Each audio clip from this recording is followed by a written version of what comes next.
마스크를 쓰고 계시니까 누가 오셨는지 안 오셨는지 몰라요. 잠깐 이렇게 내리라고 할 수도 없고. 그래서 지난주에 안 오셨어요. 그럼 근데 왔었어요. 지난주에 오셨죠. 지난주에 제가 못 왔는데요. 근데 다 비슷하게 아름답게 생기셨습니다. 예. 하나님 우리를 부르실 때 완성된 우리를 부르시지 않습니다. 우리가 있는 그대로 완성되지 못한 채 하나님은 우리를 부르십니다. 하나님 우리를 먼저 구원하시니 부르시지 완성하시니 부르시지 않는다는 것입니다. 이 사실이 얼마나 감사하고 얼마나 다행입니까? 너 완성된다면 내가 너를 부르지, 완성되지 않아서 안 돼. 그렇다면 우리는 구원받을 사람이 하나도 없을 것입니다. 과거가 어땠든지 현재가 어떻든지 간에 하나님은 미래를 보시고 우리를 구원해 주시고, 우리가 구원받은 이후에는 우리는 그리스도의 장성한 분량에까지 이르게 되고, 그 성장의 끝은 바로 누굽니까? 예수 그리스도십니다. 성경은 우리의 영적 성장에 대해서 여러 곳에서 말씀을 하고 있습니다. 마가복음 4장 28절에 보면 땅에 스스로 열매를 맺되 처음에는 싹이요 다음에는 이삭이요 그 다음에는 이삭의 충실한 곡식이라. 맨 처음에 싹이고요, 그 다음에 이삭이고요, 그 다음에는 이삭의 충실한 곡식, 열매라는 것을 말해주고 있습니다. 마지막에 곡식이 나는 것처럼 영적 성전도 그렇게 되는 것이다. 얼마나 다양스러운 말씀입니까? 하루아침에 너는 곡식이 된다 하지 않으셨잖아요. 우리는 처음에는 싹이요, 그 다음에 이삭이요, 그 다음에는 곡식이기 때문에 우리 신앙생활에는 연조가 아무래도 필요합니다. 왜 이렇게 매 연단만 받고 왜 짧은 다른 사람들 짧게 믿어도 모든 것이 잘 되는 것 같은데 나는 왜 이렇게 힘들고 시간이 오래 걸릴까? 그것은 정말 좋은 곡식 열매를 맺기 위해서 그렇게 하시는 겁니다. 또 사도 요한도 요한일서 2장 12절 13절에서 이렇게 말했습니다. 인간의 성장 과정을 세 가지로 말했는데요.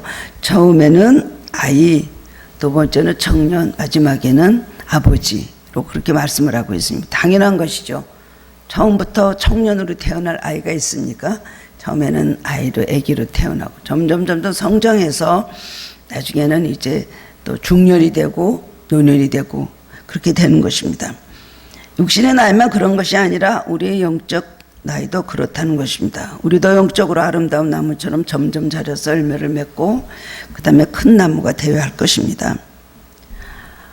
신약 성경에 인물 중에서 그렇게 유명하지 않는데도 불구하고 많은 감동을 주는 훌륭한 신앙인이 바로 오늘 본문에 나오는 에바브로디도입니다.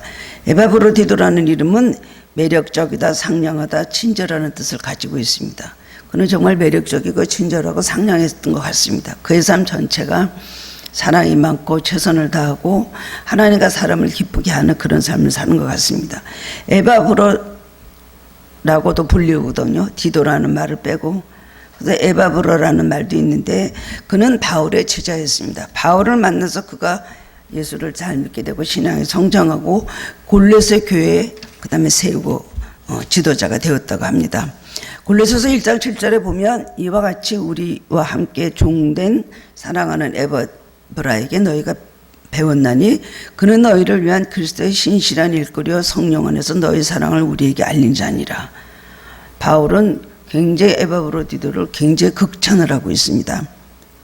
그는 바울이 로마 옥중에 있을 때에 빌립보 교인들이 모은 헌금을 갖고 와서 바울에게 전달을 했습니다.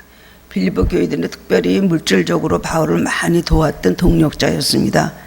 그래서 로마에 있을 때 바울을 처음에는 그렇게 그냥 허름한 지하 감옥 같은 데서 그렇게 생활을 한 것이 아니라 처음에 와서는 한 2년 동안은 전셋집 같은 걸 얻었습니다. 그래서 로마 사람들이 굉장히 배려를 해준 거죠. 배 타고 오면서 다 죽게 된 거 바울 때문에 살아나지 않았습니까? 그러니까 이제 바울에게 상당한 배려를 해줬고, 또 로마에 있는 유대인들이 바울을 죽이려고 맨날 몰려와서 바울 내놔라 그랬거든요. 그러니까 상당히 바울을 지키면서 바울이 또 전도 활동을 하도록 상당히 도와준 것 같습니다. 그래서 전셋집에 있었는데 그것은 바울이 그 쇳돈을 냈다는 것입니다. 로마에서 거기까지는 죄수인 사람을 아마 로마의 재정으로 집을 얻어주지는 않았겠죠. 그래서 전셋집 같은 데 살았는데 그 돈을 빌립보 교회 교인들이 많이 충당을 하였습니다. 그래서 참으로 늘 고마운 마음을 가지고 있었거든요. 빌립보 교회는 섬기고 헌신하고 물질로 봉사하는 데는 참으로 모범이 됐던 바로 그런 교회입니다. 그래서 바울을 많이 걱정을 하고 바울을 많이 도와주고 그랬는데, 바울이 로마 옥중에 가 있으니까 빌립보 교인들이 헌금을 모아가지고 바울에게 수시로 갖다 전달을 해준 거예요. 근데 그걸 누가 했냐면 그 역할을 에바브로디도가 그걸 맡아서 했습니다. 그래서 이제 수개월 동안을 배를 타고 로마로 오고 하는 사이에 그는 병이 들었습니다. 지금으로 말하면 풍토병 같은 병이었는데요. 지역이 바뀌고 다른 고장에 가면은 걸리는 병이 바로 풍토병입니다. 대부분의 신학자들은 그 풍토병이었을 거라고 그렇게 그것을 해석을 하고 있습니다. 그래가지고 앓기 시작을 했는데 그 병이 만만하지 않은 병이라 그는 아주 생명이 위태로울 정도까지 그는 굉장히 위독한 상태가 그렇게 되었습니다. 하나님을 위해서 일하다 병들어 죽게 된 에바브로디도, 바울을 위해서 목숨까지 바칠 정도로 충성스럽게 수고했던 에바브로디도를 하나님께서 불쌍히 여기셨습니다. 그리고 바울이 얼마나 에바브로디도 때문에 걱정을 많이 했겠습니까? 자기에게 헌금을 전달해 주려고 그 먼 곳에서 와가지고 훌륭한 교회 사역자가 와서 그렇게 도와주고 딱 와서 병이 들었는데, 바울은 하나님 앞에 이렇게 되면 빌립보 교인들이 얼마나 걱정을 할까, 이렇게 되면 골로새 교인들이 얼마나 걱정을 할까, 그래서 기도를 많이 했습니다. 내 근심에 근심을 면하게 해주셨다 그랬어요. 그러니까 에바브로디도를 하나님께서는 불쌍히 여기시고, 그 다음에는 또 지금 상황에 에바브로디도가 죽으면 안 되지 생각을 하신 거죠. 그러고선 바울에게 또 필요한 사람이기 때문에 하나님께서 그의 병을 고쳐주셨습니다. 그리고 바울은 자기 옆에 두는 것이 좋습니다. 에바브로디를 자기 옆에서 자기를 돕도록 일을 시키면 좋은데도 불구하고 빌립보 교인들은 에바브로디도가 생명을 잃어버릴 줄 알았는데 그가 고침을 받으니까 빨리 빌립보 교회로 보냅니다. 가서 기쁨 중에 그 교인들을 만나라. 그래서 에바브로디도를 교회에 보내서 기쁨 중에 만나게 그렇게 하였습니다. 바울은 본문 25절에서 에바브로디도에서 4가지를 말하고 있는데, 그는 나의 형제요, 함께 수고하고 함께 군사된 자요, 너희 사절은 내가 쓸 것을 돕는 자라. 그리고 30절에서는 마지막으로 이렇게 말합니다. 그가 그리스도의 일을 위하여 죽게 이르러도 자기 목숨을 돌보지 않았다 라고 또한 칭찬을 하고 있습니다. 에바브로디도가 보인 이 4가지 아름다운 이 모범은 우리가 일생 주님을 따라가는 그리스도인으로서 본받아야 될 성숙하고 균형 있는 그리스도인의 모습이라고 할 수가 있습니다. 신앙이란 건 균형이 있어야 됩니다. 이거는 잘하는데 저거는 아니야. 그건 좀 잘하는 것 같은데 이쪽을 보면 전혀 인정을 할 수가 없어. 이렇게 하면 되겠습니까? 골고루 모든 것을 갖춘 균형 있는 신앙인, 이게 바로 에바브로디도의 모습이었습니다. 우리도 어떻게 균형 있는 신앙인이 될 수가 있을까요? 하나님 앞에 칭찬받고 사람들에게 칭찬받는 사람이 되려면 어떻게 될까요? 오늘 본문의 말씀을 통해서 깨달음을 얻고 함께 은혜를 나누기를 원합니다. 첫 번째로는 한 형제라고 그랬습니다. 한 형제. 바울은 에바브로를 그는 나의 형제라고 말하고 있습니다. 사실 바울과 에바브로디도는 같은 부모 밑에 태어난 육적 형제가 아니죠. 영적으로 말하면 아버지 아들의 관계요, 배움으로 말하면 스승과 제자 관계입니다. 바울이 복음 안에서 그를 낳았고 말씀을 가르쳐서 바울의 제자가 되었습니다. 그런데도 바울은 그를 향해서 형제라고 말을 하고 있습니다. 형제라는 건 뭐죠? 같은 피를 나눈 사람, 그리고 같은 부모 밑에서 태어난 사람을 그가 형제라고 부릅니다. 그런데 그가 혈육으로는 형제가 아닙니다. 전혀 피를 섞은 그런 인척관계가 아님에도 불구하고 영적으로 보면 한 뿌리에서 나왔다는 겁니다. 그 뿌리는 누굽니까? 하나님이시죠. 하나님은 누구십니까? 아버지십니다. 한 아버지십니다. 그 한 아버지 밑에서 나온 사람이기 때문에 에바브로디도는 내 형제다 그렇게 말했습니다. 우리도 모두 하나님 안에서 한 형제 자매지요. 그렇지 않습니까? 그리스도인의 가족관, 그리스도인의 가족관은 뭘까요? 그리스도인의 가족관은 신앙 안에서 한 형제가 자매가 되는 것이 바로 그것이 바른 가족관계라고 할 수가 있습니다. 예수님이 사역을 하실 때 갑자기 막 그냥 가버나움에서 막 사람 고치시고 막 설교를 하시니까 깜짝 놀랐어요. 그리고 사람들이 막 예수님 미쳤다 그러고 막 이런 나쁜 소문이 들어가니까 어머니 마리아가 다른 형제들하고 같이 예수님을 데리러 왔습니다. 와가지고 이제 어머니는 안 보이고 동생들이 와서 형 빨리 와, 어머니가 오라 그래, 이렇게 말했어요. 그러니까 저 형제들이 와서 예수님을 찾는데요, 사람들이 그렇게 말했더니 예수님께서 뭐라 그러셨어요? 누가 내 형제고 내 모친이냐? 하늘에 계신 아버지 뜻대로 하는 자가 내 모친이고 내 형제라 그랬어요. 우리는 교회 안에서 한 아버지를, 하나님을 아버지로 섬기고 있습니다. 하나님께서 낳은 자녀들이에요, 우리는. 그리고 우리는 하나님을 섬기는, 다 한 피를 누구의 피를 나눴어요? 예수 그리스도의 보혈의 피를 나눴죠. 그럴 때 우리는 한 형제 자매인 것입니다.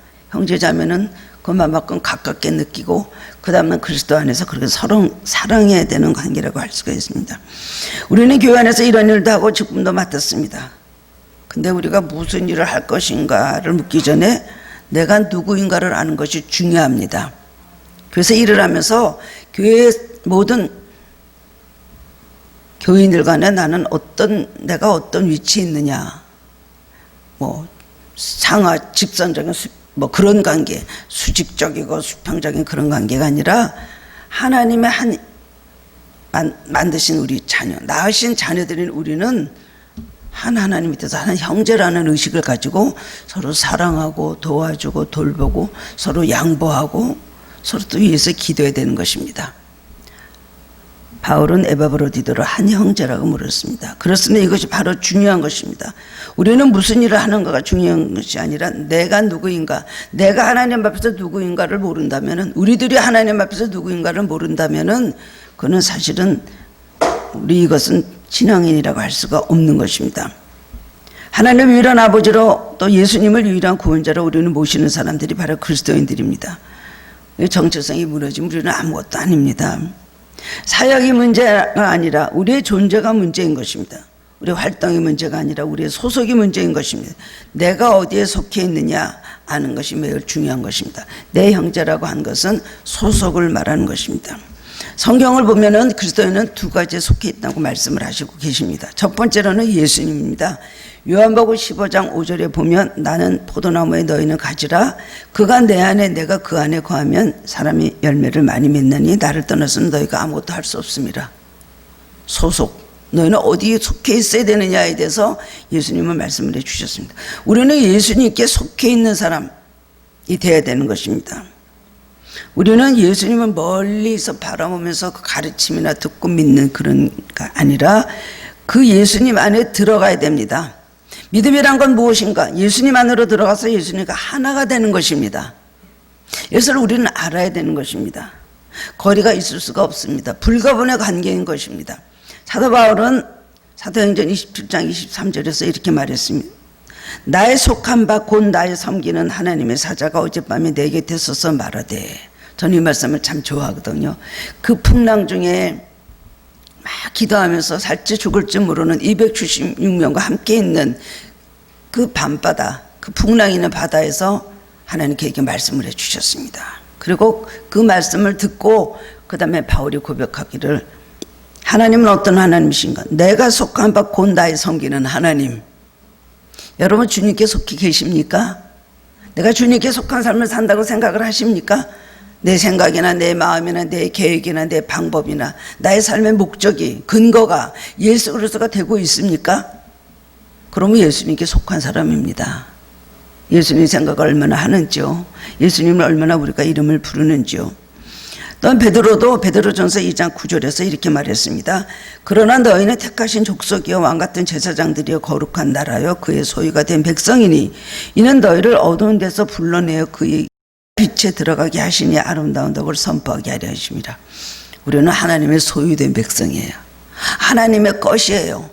우리 마음대로 우리가 하나님의 것이 됐다 아니 됐다 하면서 들락날락 할 수가 없다는 것입니다. 우리는 하나님께 속해 있으며 하나님의 소유가 된 백성이라는 것을 알아야 됩니다. 내가 누구인가?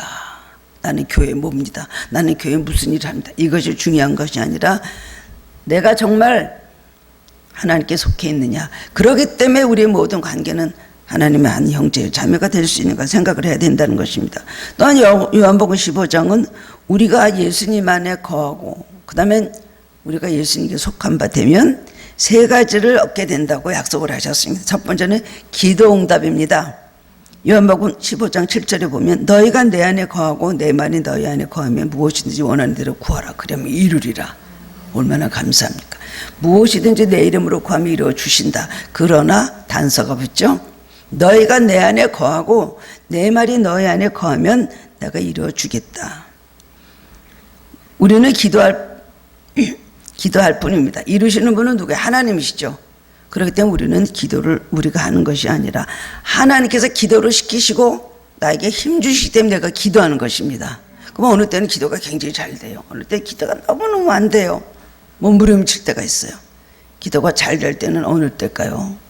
시험이 오기 직전에 제가 보면요. 막 자다가도 깨어나 시험이 오기 직전에 그 다음에 축복이 가까울 때 이 두 가지 중에 하나더구만요. 그래서 기도가 잘 될 때는 뭔가 좋은 일이 막 있고 하여튼 어떤 승리가 가까울 때 기도를 굉장히 많이 시키시더라고요. 기도는 하나님께서 우리에게 시키시고 그것을 이루어 주시는 분이시라는 겁니다.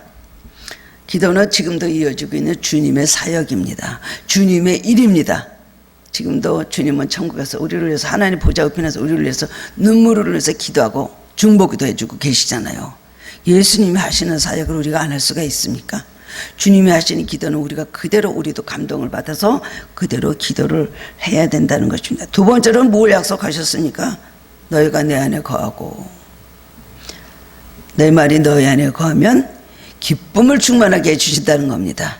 그런 사람들은 기쁨이 있다는 거예요. 요한복음 15장 11절에 보면 내가 이것을 너희에게 이루면 내 기쁨이 너희 안에 있어 나의 기쁨을 충만하게 하려 함이라. 이 말씀 중에는 두 가지 말씀을 하셨어요. 내 기쁨과 너의 기쁨. 아니, 내 기쁨과 너의 기쁨이 다를 수가 있습니까? 그런데 예수님은 내 기쁨이라고 하시고 너의 기쁨이라고 하셨어요. 이걸 보면은 우리는 우리의 기쁨으로 충분하지 않습니다. 내 기쁨으로 하나 살아갈 것 같죠. 세상 일이 잘 되고 뭔가 형통하고 뭔가 내가 좀 그야말로 참 재수가 좋게 모든 일이 잘 되면은 형통하면은 우리는 그것으로 기뻐하는데 그 기쁨은 오래가지 않습니다. 내 기쁨은요 왔다 갔다 하고 이어졌다 끊어졌다 합니다. 영원하지 않은 것입니다. 환경에 따라서 그 기쁨이 있어졌다 없어졌다 하는 것 아닙니까? 그렇기 때문에 우리는 주님의 기쁨이 필요한 것입니다. 어떠한 경에도 흔들리지 않는 기쁨, 어떠한 경우라도 마르지 않는 샘 같은 기쁨, 내게 샘솟는 기쁨, 그 기쁨이 우리에게 있다는 것이죠. 그 다음에 세 번째로 약속하시는 그런 사람의 열매를 많이 맺게 해주신다는 겁니다. 요한복음 15장 16절에 보면 이는 너희로 가서 열매를 맺게 하고 또 너희 열매가 항상 있게 한다고 약속을 하셨습니다. 열매도 우리 안에 있는 성령님이 맺게 해주시기 때문에 우리는 열매를 맺는 것입니다. 내 마음대로 열심히 잘 커서 그렇게 하는, 내가 열심히 살고 내가 노력을 하고 최선을 다해서 살면 그런 사람들은 다 성공한다. 그것은 어느 한 부분의 이야기고 그것이 적용이 되지 않는 게 얼마나 많습니까? 열심히 살다가도 원치 않는 불행으로 인하여서 그 모든 꿈이 꺾이게 되는 삶이 얼마나 많습니까? 열심히 살다가도 남 때문에 피해를 입고 뭔가를 도전하려다가 하지 못하고 항복하는 삶도 많이 있는 것입니다. 우리가 주님을 위해서 일하는 것이 아니라 주님이 우리를 위해서 일하시고 또한 저절로 그래서 열매를 맺게 하시기 위해서 우리를 통해서 일하신다는 걸 기억하시기 바랍니다. 고염나무를 감나무에 접붙이면 고염열매가 맺히는 것이 아니라 감열매가 맺힙니다. 가지가 중요한 것이 아니라 줄기가 중요하고 줄기가 중요한 것이 아니라 뿌리가 중요하다는 것입니다. 우리가 주님께 뿌리를 내리고 있으므로 성령의 열매를 맺게 되는 것입니다. 나무는 뭐가 중요합니까? 가지가 중요합니까? 줄기가 중요합니까? 뭐가 중요합니까? 뿌리가 중요한 것입니다. 뿌리가 어디 있느냐?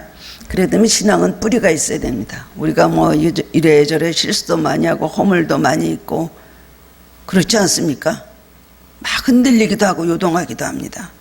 그렇지만은 뿌리를 신앙을 예수님께 뿌리를 받고 있는 사람은 결국 승리하게 되어 있습니다. 왜냐하면 그 땅으로부터 그 진영을 빨아들여서 뿌리로부터 그것을 먹고 그 나무가 절대로 시들거나 죽지 않기 때문에 그렇다는 것입니다.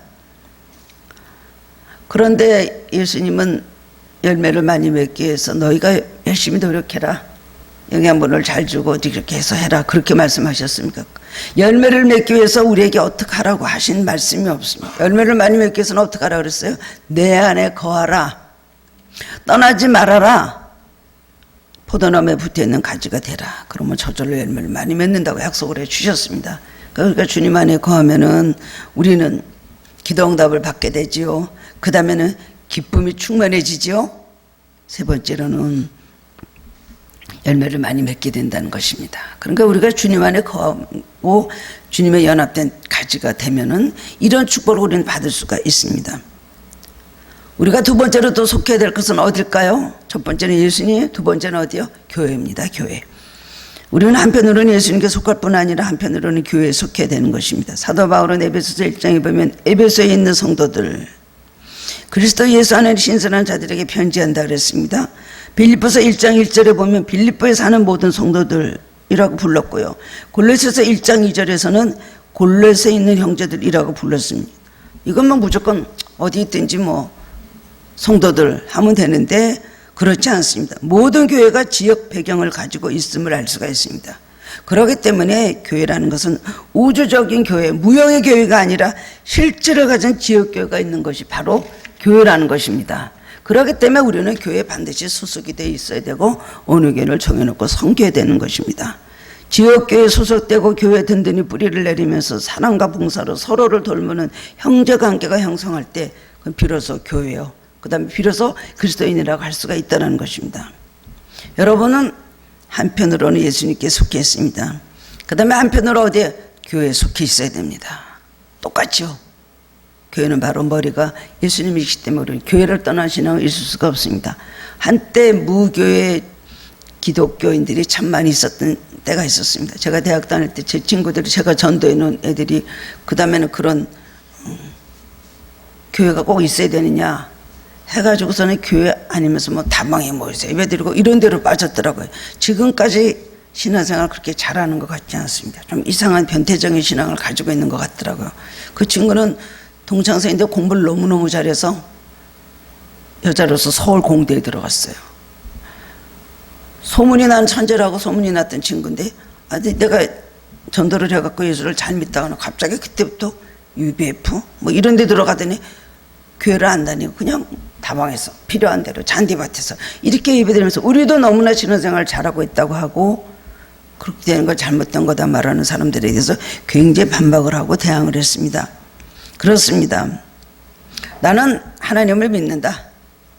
교회는 안 가도 된다. 이런 사람은 신앙인이 아닙니다. 그런 사람은 그리스도인이 아니고 종교의 구도자는 될 수 있지만 진정한 그리스도인이 될 수가 없는 것입니다. 여러분의 영은 예수님께 속해 있고 여러분의 몸은 예수님의 몸이 교회에 속해 있는 걸 아시기를 바랍니다. 교회로부터 멀어지면 안 됩니다. 교회로부터 멀어지고 혼자 신앙생활을 하는 사람, 오랫동안 건강한 신앙생활을 하는 사람 못 봤습니다.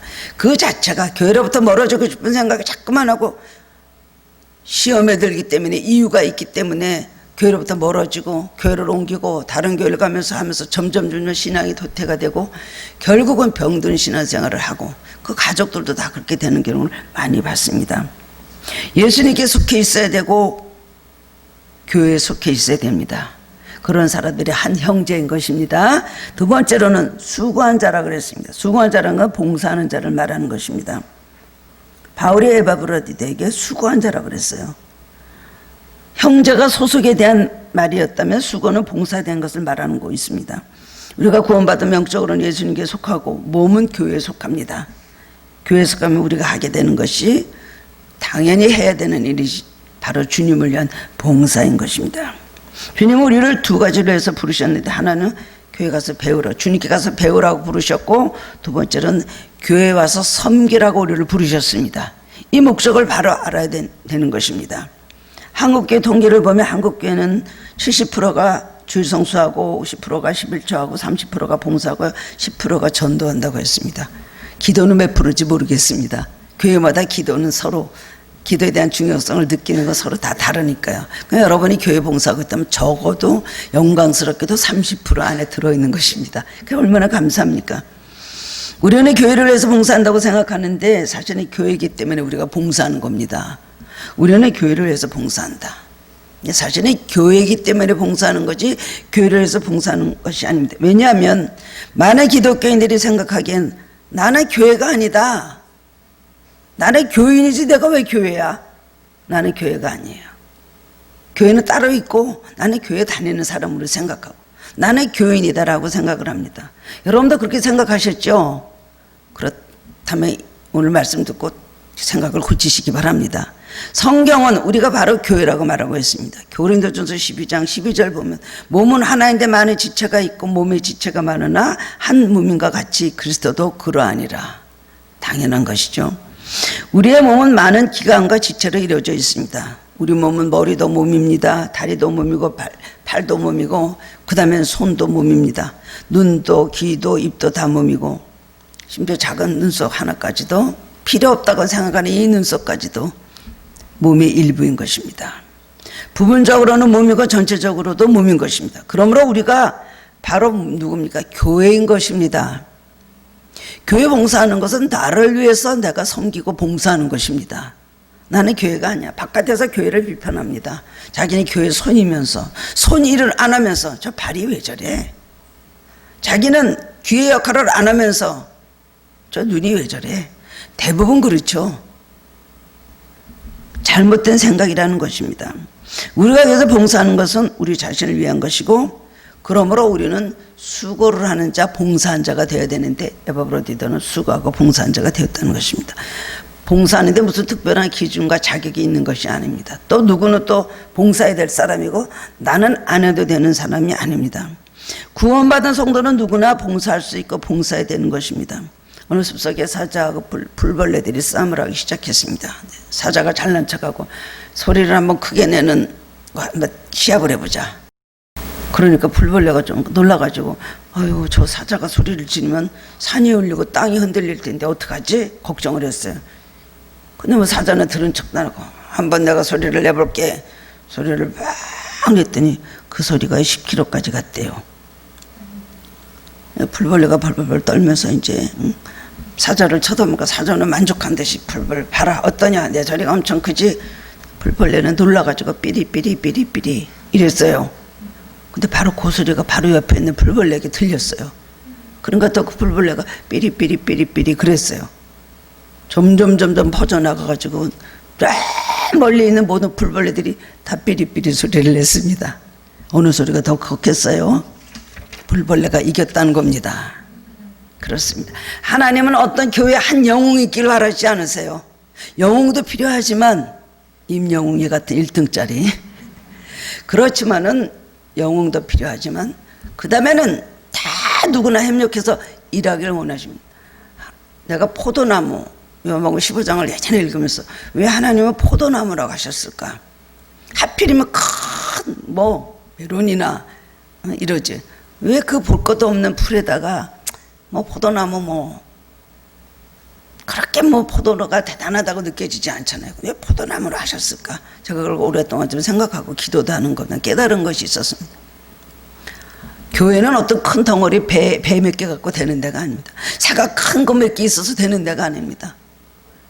다닥다닥 붙어 있지만 그 수많은 포도송이라는 것은 송이 하나만 커서 됩니까? 다닥다닥 밀접하게 붙어서 그 포도가 탐스럽게 열매 맺는 것이 포도인 것입니다. 하나님은 그런 헌신을 원하시죠. 많은 분들이 이런 말을 합니다. 목사님 그 교회는요 굉장한 재벌이 있어요. 그 사람이 100억 200억요 쫙쫙 낸답니다. 교회에 무슨 큰일이 있을 때마다. 그래요. 그래서 그 교회는요 헌금의 부담이 하나도 없대요. 그분이 다 내기 때문에 비싼 데 가서 부페로 전 교인을 다 먹이고 막 그러더라고요. 다른 교회들은 얼마나 복일까. 그 교회를 가면 얻어먹는 게 많네. 이렇게 해서 가는 거예요. 어떤 한 사람이 그 재벌 총수님이 그렇게 낸다는 거예요. 부러워할 수가 있겠죠. 여러분은 다 재벌 되길 바랍니다. 그러나 문제는 그런 헌신을 하나님께서 원하는 게 아닙니다.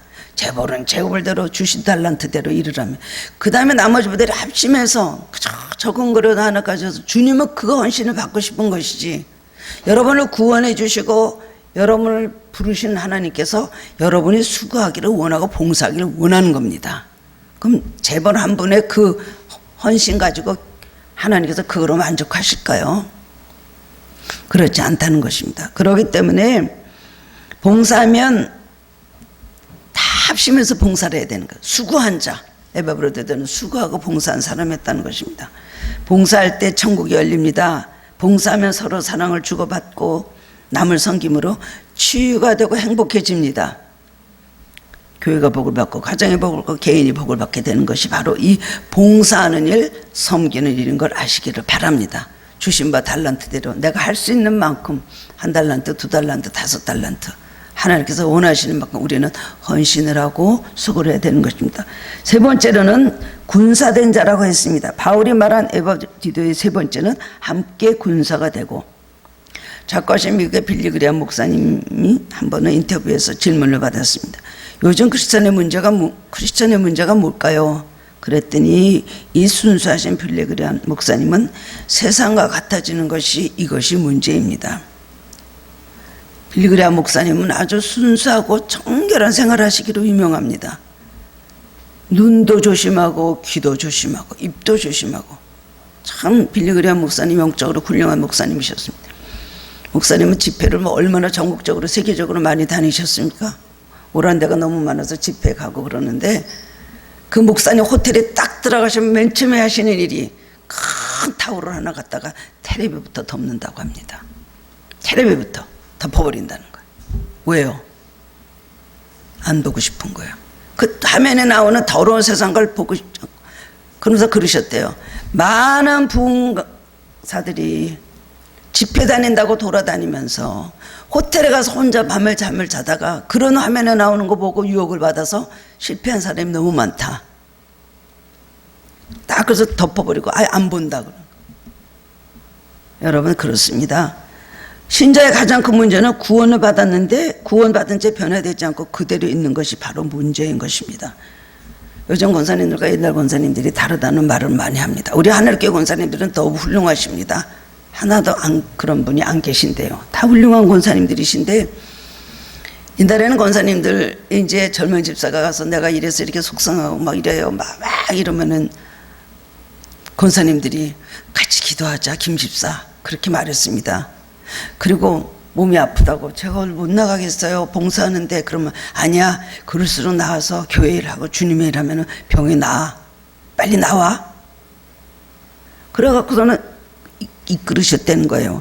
근데 요즘 다른 교회 권사님들이요, 권사님들은 집사님이 내가 이래서 속상하고 상처받았습니다 막 이러면서 주는 소리 하면은, 그래 집에 있지 말고 나와, 나랑 말이야 찜질방 가서 땀 쭉 빼고 바람 쐬고 어디 가서 좀 이렇게 좋은 거 먹고 그리고 스트레스 팍 풀어. 왜 그러고 있어? 이렇게 반응을 한다는 거예요. 이 들은 얘기예요. 그것이 잘못된 거 아니겠습니까? 그리스도인에 대해서 달라지는 것 없는 것이 이게 문제라는 겁니다. 이것이 바로 문제인 거예요. 이런 우스운 얘기를 하나 해드리겠습니다. 어떤 집사님인데 술을 끊지 못해서 엄청 술을 좋아하시고 그래갖고 항상 이제 신앙생활을 제대로 못하시는 분이 있었는데요. 한 번은 평소의 습관대로 술집으로 전화를 한다는 것이 잘못해서 담임 목사님 전화로 잘못 걸은 거예요. 그래서 목사님한테 전화를 받았는데 목사님을 술집 주인으로 알고는 말했습니다. 여보세요, 여기 어딘데요? 소주 10병하고요 안주 빨리빨리 해서 여기 보내주세요. 아시죠? 이렇게 말했어요. 근데 목사님이 들으니까 알겠는 거예요. 집사님 목소리에. 그러니까 얼마나 멋쩍으십니까? 그래서 어딜 걸었어요? 나 목사님인데 할 수 없잖아요. 그래서 그냥 모른 척하고 전화를 끊으려는데 그분이 목사님 목소리로 알아들었다는 거예요. 목사님 제가 잘못했습니다. 목사님 제가 이래야 되는 거 아니에요? 그게 정상이죠. 뭐라는지 아세요? 아니 목사님 술집에는 웬일이세요? 거기는 왜 가 계세요? 이랬다는 겁니다. 여기서 멀지 않은 교회 목사님이 그 교회 분한테 겪은 일을 하신 말씀을 제가 건너서 들었습니다. 어느 교회라고 얘기 안 하겠습니다. 목사님 술집에는 왜 가 계세요? 그랬다는 거예요. 그 목사님 아마 그럴 밤에 잠 못 주무셨을 겁니다. 너무 속상해서. 세상을 바꿀 교회가 세상과 같아지면 세상을 어떻게 바꿉니까? 무엇으로 바꿉니까? 어떤 사람이 이것을 보고 물탄 기독교라고 말한다는 거예요. 물탄 기독교. 물을 탔으니 맛이 갔습니다. 군사는 뭐예요? 함께 군사된 자는 싸우는 자입니다. 훈련받은 자입니다. 적군과 목숨을 걸고 싸우는 자인 것입니다. 싸우려면 강해져야 됩니다. 싸워야 되는 거예요. 마귀와 싸워야 돼요. 세상과 싸워야 돼요. 죄와 싸워야 돼요. 죄 죽고 싶은 내 자신과 싸워야 되는 것입니다. 그게 훈련받는 사람이에요. 그게 쉽지 않죠. 편하고 쉬운 대로 가고 싶은 게 우리의 본성 아닙니까? 뭐 때문에 훈련을 받고 하고 싶은 건 막아야 되고 하기 싫은 거 해야 되고 인내해야 되고 버텨야 되고 극기 훈련해야 됩니까? 그러나 군사된 자는 훈련하는 자입니다. 힘든 것도 겪어야 되고요. 하나님 앞에서 하지 말라는 것을 꺾는 자기 극기 훈련이 자기가 있어야 되고 자기 스스로를 연단하는 그 모습이 없으면 군사가 될 수가 없는 것입니다. 뭘 흐르는 대로 되는 대로 그저 그렇게 살아서는 안 되는 것입니다. 우리가 환경 때문에 많이 힘들어합니다. 근데 성경은 환경의 문제가 아니라 너희가 문제다라고 말씀을 하고 있습니다. 환경의 문제라고 하시면 얼마나 좋겠습니까? 타고나기를 팔자가 좋게 타고나고 부모 잘 만나면 얼마나 좋아요. 그런 거 상관이 없다. 타고나기를 머리가 좋고 우수하고 인물도 좋고 모든 면으로 탁월하면 얼마나 좋겠어요. 성경은 그것은 문제가 되지 않는다. 우리 겨자씨가 커져서 큰 나무가 되고 수많은 새들이 와서 깃들인다. 겨자씨 운동을 오히려 강조하셨습니다. 예수님께서는. 기독교는 겨자씨 운동이에요. 그런데 환경을 이기는 비결은 뭘까요? 환경을 이기는 비결 딱 하는데 환경보다 강하면 됩니다. 스트레스 받는다고 굉장히 많이 하고 스트레스라는 말이 굉장히 유행하죠. 스트레스를 이기는 길은 뭐예요? 스트레스보다 강해지면 됩니다. 상처 때문에 못 살겠다고 안 해도 상처보다 강해지면 됩니다. 경제 때문이라는 얘기를 얼마나 많이 합니까? 돈보다 강해지면 됩니다. 우리는 마귀 때문에 굉장히 많은 고통을 당합니다. 마귀들이 시달리고 정말 마귀가 극악스럽게 붙어서 안 떠나갑니다. 저도 그럴 때 이 마귀를 어떻게 하면 이거를 어떻게 하면 내쫓을 수 있을까 생각을 할 때가 많이 있습니다. 잠을 아예 안 자고 만날 365일 철야를 할까? 밥을 한 끼도 먹지 말고 아예 응답받을 때까지 그냥 금식으로 들어갈까? 별 생각을 다 해봤어요. 주님께서 주신 마음의 감동은 마귀가 키가 2m야? 만약에 마귀가 너 2m 1cm만 되면 돼. 골리앗이 키가 3m였냐? 다윗은 3m 1cm였다 키가. 마귀보다 키가 더 크고 마귀가 몸무게가 100kg라면 101kg 나가서 집어 던지면 돼. 우리는 마귀보다 조금 더 높아지고 강해지면 되는 거예요. 근데 그 마귀가 내 머리에 있는데 대롱대롱 그거를 먹고 주면 내가 그러는데 우리가 영적으로 강해지고 훈련받으면 우리는 모든 것을 이길 수가 있는 것입니다. 바울은 디모데후서 2장 3절 4절에서 너는 그리스도 예수의 좋은 병사로 나와 함께 고난을 받을지니. 병사는 어떤 거예요? 고난받는 거예요. 여러분 싫은 거 싫다고 하지 마십시오. 주님이 싫다고 나쁘다 하는 건 나쁜 겁니다. 주님이 좋다고 하는 좋은 줄 알고 하시기를 바랍니다. 먹기 싫고 따르기 싫고 그 다음엔 하기 싫고 뱉어버리고 싶은 일들도 주님에게 주신 건 양양이기 때문에 훈련을 잘 받은 사람만이 하나님께서 우리를 인정하시고 칭찬하시고 들어서 주시는 것입니다. 제가 아는 어떤 훌륭한 의사는 같은 수술만 1300번 했다고 합니다. 1300번. 남들은 다른 의사들은 골프장 가고 뭐 등산 가고 외국 여행 가고 하는 동안에 이 사람은 그냥 계속해서 일만 하고 정말 외롭게 환자가 씨름했기 때문에 그런 훌륭한 의사가 될 수가 있었습니다. 주님을 따르는 제자도 마찬가지입니다. 그리스도 예수의 좋은 병사는 날마다 훈련을 받아야 되는 것입니다. 그리스도 예수의 병사가 되어서 날마다 말씀과 성령으로 훈련받아서 자기를 이기고 적을 이기고 남을 도와야 되는 것입니다. 만년 갓난아기 같지만 돼서 살았어야 되겠습니까? 남을 도와야 되는 것입니다. 맨날 목사님이 전화해 주기 바래요. 맨날 신방해 주길 바래요. 내가 신방 가는 사람, 남을 위해서 전화하는 사람이 돼야 됩니다. 매일 남의 도움을 받으려고 왜 누가 나를 안 도와주나 그래요?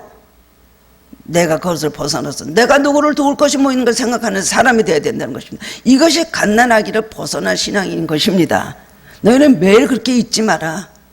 매일 우유만 먹고 어머니 젖만 먹겠느냐. 점점 자라면서 강건에 대해서 남을 돕는 데까지 가야 되고 하나님에서 앞장서서 나설 수 있는 사람이 되어야 된다는 것입니다.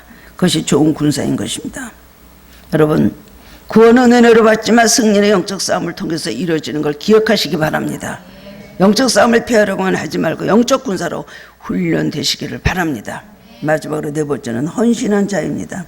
바울이 에바브로디도에게 말한 마지막이 30절 말씀입니다.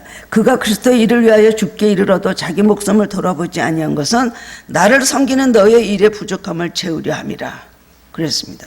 에바브로는 로마 감옥에 있는 바울에게 그 빌립보 교회에 헌금을 갖다가 전달했습니다.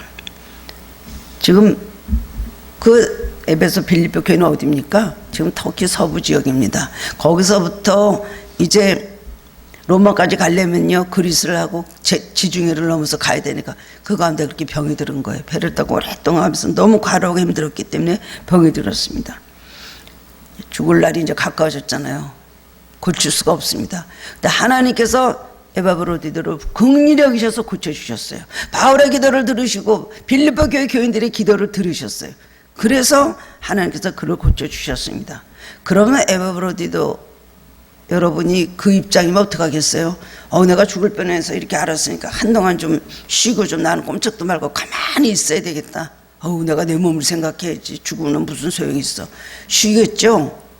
일어나자마자 이 사람은 쉬지 않았다는 겁니다. 그것을 칭찬한 것입니다. 영국의 캠브리지 대학에 시티 스터드라는 학생이 있었는데요. 수석을 아주 달린 우수한 학생이었을 뿐만 아니라 아주 탁월한 크리켓 선수였습니다. 그래서 크리켓으로 영국 전체 시합에서 금메달을 따게 됐어요. 근데 어느 날 갑자기 캠퍼스 집회에 참여했다가 복음을 깨닫고 예수 그리스도 영접하게 되었습니다. 그는 크리켓으로 아주 장래가 보장되는 그런 훌륭한 선수였습니다. 그러내 마음속으로 나는 선교사가 돼야 되겠다. 난 주님을 위해서 내 일생을 바쳐서 일해야 되겠다 생각을 했습니다. 그래서 중국으로 가기로 마음의 헌신을 하기로 자기가 하나님 앞에 서원을 하였습니다.